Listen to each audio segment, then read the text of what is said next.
প্রিয় দর্শক, আমরা গতদিনকে শতকরা সংক্রান্ত অঙ্ক শুরু করেছিলাম, যার শেষ অঙ্ক ছিল কি কোনো দ্রব্যের মূল্য পরপর বৃদ্ধি পাওয়া বা পরপর হ্রাস পেলে কীভাবে সহজে করতে হয় সেটা করেছিলাম। সেটা ফর্মুলা ছিল এক্স প্লাস ওয়াই, বৃদ্ধি পেলে প্লাস এক্স ওয়াই বাই 100 বা হ্রাস পেলে মাইনাস এক্স ওয়াই বাই 100 ছিল, যেটা গত ভিডিওয় ছিল।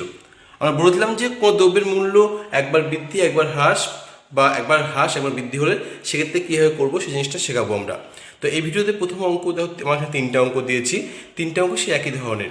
প্রথম অঙ্ক যদি লেখা দেখি, একটি দ্রব্যের মূল্য 30% বৃদ্ধি পাওয়ায় বিক্রির পরিমাণ 20% কমে গেল, তাহলে আয়ের পরিমাণ কত বৃদ্ধি পেল বা হ্রাস পেল।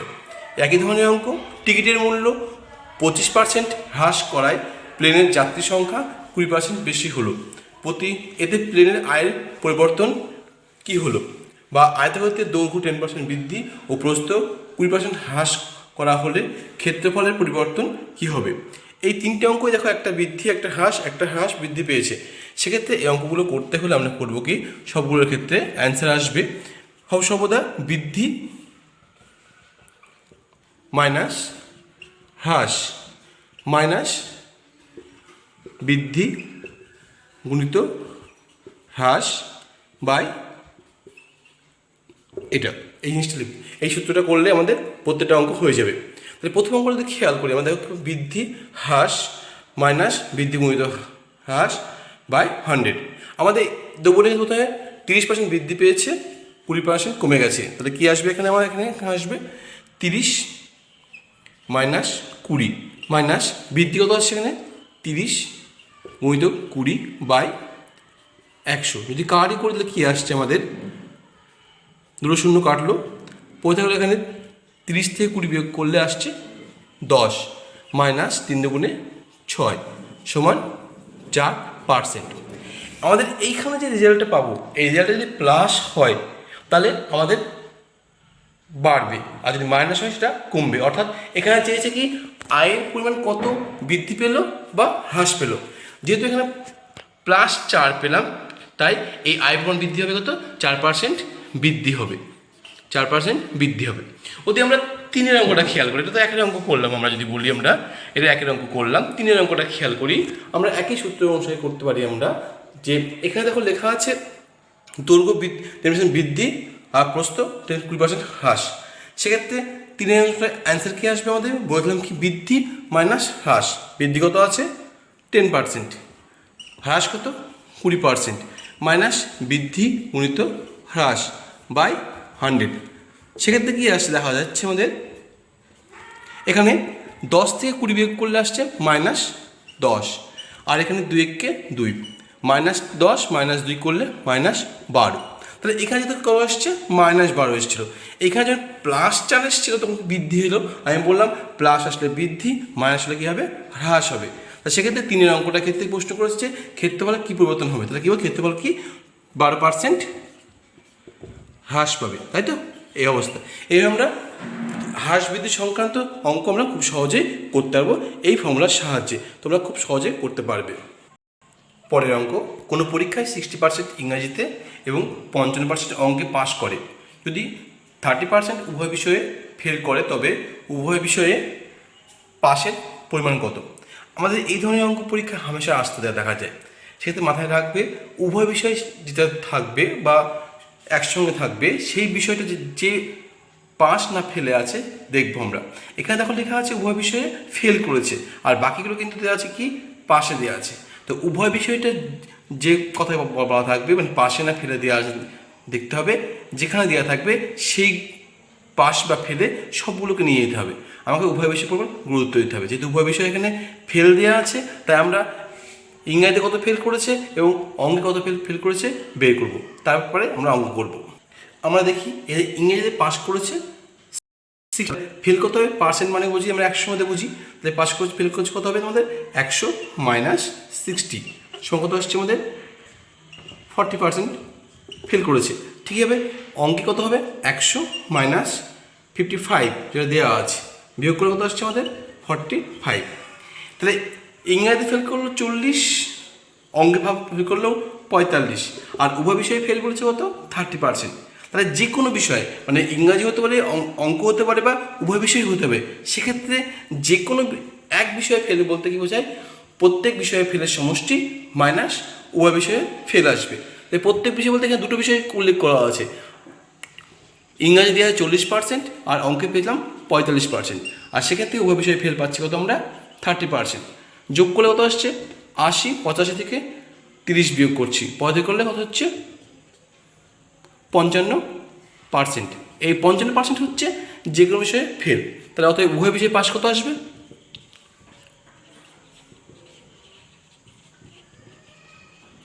উভয় পাস কত হবে 100 মাইনাস 55 সমান 45%।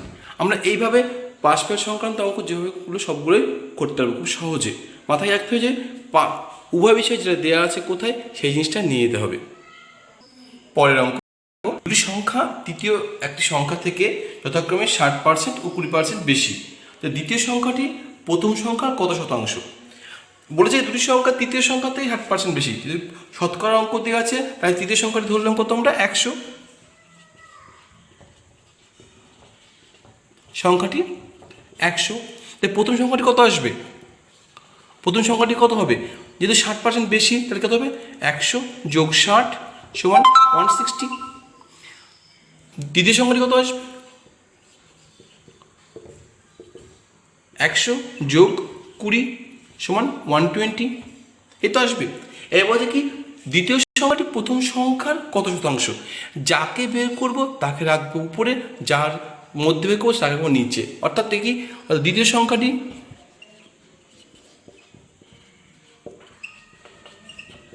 প্রথম সংখ্যার দ্বিতীয় সংখ্যা কত আছে এখানে 120, প্রথম সংখ্যা কত আছে 160 ইন্টু 100%, কাটাকাটি কত আসছে এখানে আমাদের 6 দিয়ে কাটলে 6 দুগুণে 12, 4 দিয়ে কাটবে 3 4-এ 12, 4 4-এ 16, 4 25 100, 3 25 75%। তাহলে কী দাঁড়াচ্ছে দ্বিতীয় সংখ্যাটি প্রথম সংখ্যা 75%। যদি প্রশ্নটা এই আসতো দ্বিতীয় সংখ্যাটি প্রথম সংখ্যা কত শতাংশ না বলে প্রথম সংখ্যাটি দ্বিতীয় সংখ্যা কত অংশ আসতো, তাহলে কী আসতো, লিখতাম কি আমরা প্রথম সংখ্যাটি দ্বিতীয় সংখ্যা, এবার প্রথম যেহেতু বের করতে হচ্ছে প্রথমটা লিখব উপরে, কত আছে 160 বাই 120 ইন্টু 100%। যদি কাটাকাটি করি কত আসছে আমার এখানে 4 দিয়ে কাটলে 4 4 16, 3 4-এ 12, সংখ্যা কত আসছে 400 বাই 3, পূর্ণ করলে হচ্ছে 133 পূর্ণ 1-এ 3%। আমরা এইভাবে অঙ্কগুলো নির্ণয় করব। কোনো শহরে প্রতি বছর 5% হারে জনসংখ্যা বৃদ্ধি পায়, বর্তমান জনসংখ্যা 15,435 হলে 2 বছর আগে জনসংখ্যা কত ছিল? এক্ষেত্রে জনসংখ্যা শতকরা আকারে 5% বৃদ্ধি পেয়েছে, ধরলাম কি জনসংখ্যা ছিল 100, তাই 5% বৃদ্ধি যদি পায়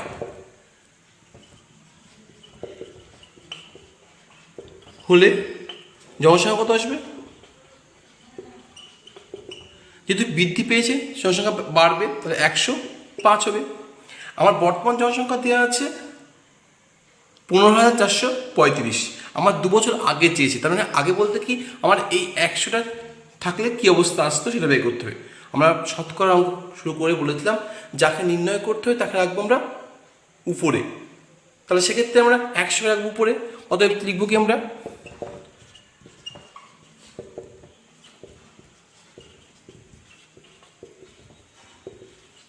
2 বছর আগে জনসংখ্যা ছিল, আমার মোট জনসংখ্যা দেওয়া আছে 15,435।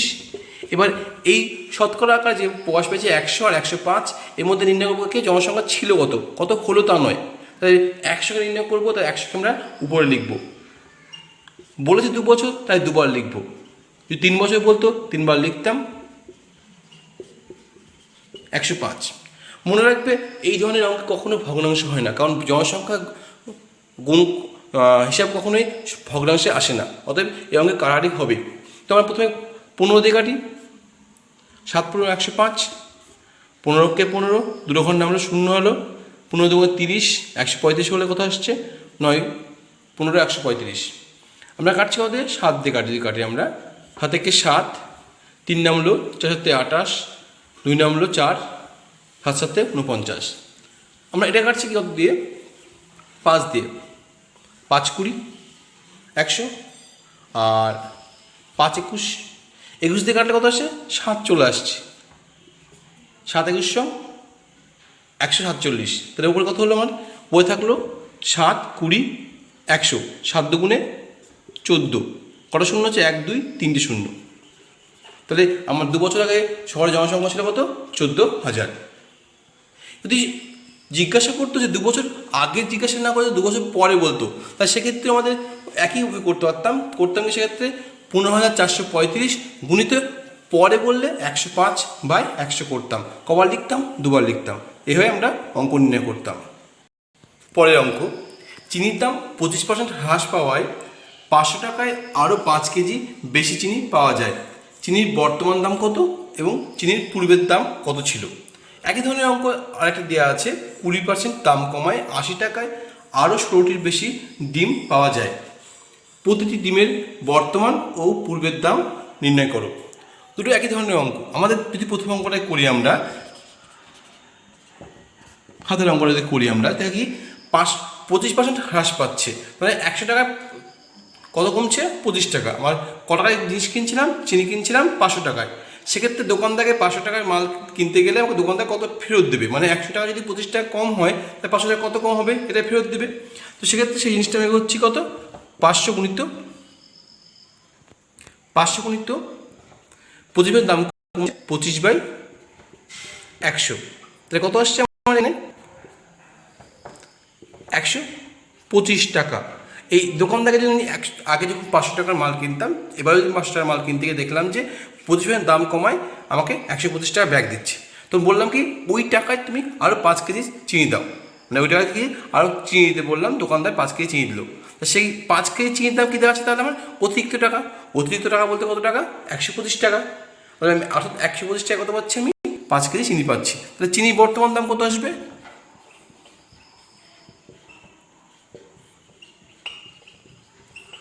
আমি 125 টাকা যে বাড়তি পেলাম সেই বাড়তি টাকায় 5 কেজি চিনি পেয়েছি, তার চিনির বর্তমান দাম কত আসবে 25 টাকা। তো বর্তমান দাম তো পেয়ে গেলাম, বলছে চিনির পূর্বের দাম। যদি চিনির দাম 25% হ্রাস পেয়েছে, তাহলে আগে যদি 100 টাকা থাকতো তাহলে চিনির দাম কত আসতো এখন 75 টাকা, কিন্তু 25% হ্রাস পেয়েছে। তাহলে আমার চেয়েছে কোনটা, আগেরটা চেয়েছে না এখনকার চেয়েছে? আমার বর্তমানটা তো বেরিয়ে গেছে কত 25 টাকা। এবার চেয়েছে পূর্বের দাম, মানে চিনির দাম যদি 100 টাকা থাকতো হবে কত 75, তা বের করতে হবে কোনটা আমাদের। যদি ধরো শতকরা আকারে ধরি চিনির পূর্বের দাম 100 হলে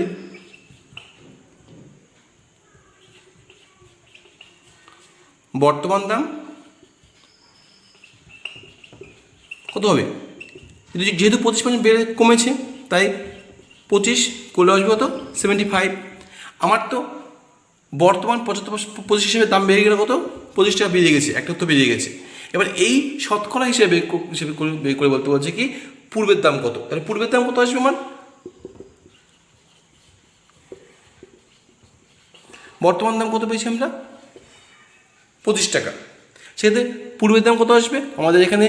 পূর্বের দাম যদি 100 টাকা হয়, বর্তমান দাম 75 টাকা, বের করবো কাকে আমরা পূর্বের দামকে, মানে 100কে আমরা উপরে রাখবো, তাহলে 100 গুণিত বাই 75 কত আসছে 3 25 75 সমান 100/3, 33 পূর্ণ 1-3 টাকা। আমরা এই একইভাবে আমরা 8-এর অঙ্কটা করবো, যেটা আমরা 7-এর অঙ্কটা করলাম।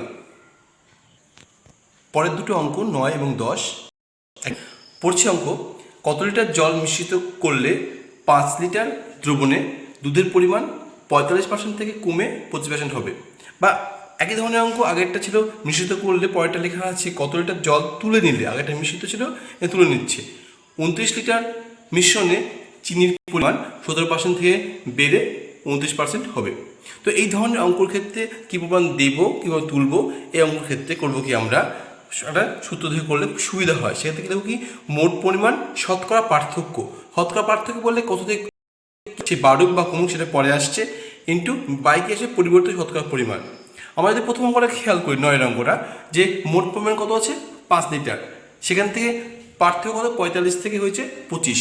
তাই সেক্ষেত্রে আমাদের অ্যান্সার কী আসবে? 9 অঙ্কটা যদি করি আমরা 9 অ্যান্সারটা করার চেষ্টা করি, তাই সেক্ষেত্রে কী আসবে? মোট পরিমাণ ছিল আমার কত 5, শতকরা পার্থক্য আমার ছিল কত 45 হলো 25, বাই কী আসবে? বাই আসছে কথা আমি বললাম শতকরা পরিবর্তন হচ্ছে, পরিবর্তন হয়ে কত হচ্ছে আমার 25%, নিচে লিখবো কত আমরা 25। এবার যদি কারে করি 5 উপরে বিয়োগ করলে কত আসছে 20/25, 5 × 5 = 25, 4 × 5 = 20 সমান 4 লিটার। তাহলে কী হচ্ছে? প্রথম অঙ্কের উত্তরটা হবে কি 4 লিটার জল মিশ্রিত করা হবে। ঠিক একইভাবে আমরা পরের অঙ্কটা করব। তো দর্শক বন্ধুরা, আমরা শতকরা সংক্রান্ত সব অঙ্ক করে দিলাম প্রায়। তোমরা ভিডিও দুটো আমরা আগে গত ক্লাস আর এই ক্লাস নিয়ে দুটো ক্লাসের মধ্যে আমরা শতকরা অঙ্ক সমাপ্ত করলাম। তোমরা এই অঙ্কগুলো ভালোভাবে দেখলে শতকরা সংক্রান্ত সব অঙ্ক প্রায় করে ফেলবে। একই নিয়মে আছে, তোমরা ফলো করলে পেয়ে যাবে। আর পরবর্তী ক্লাস ফল পাওয়ার জন্য তোমরা অবশ্যই এই চ্যানেলটাকে সাবস্ক্রাইব করবে এবং শেয়ার করবে। ধন্যবাদ।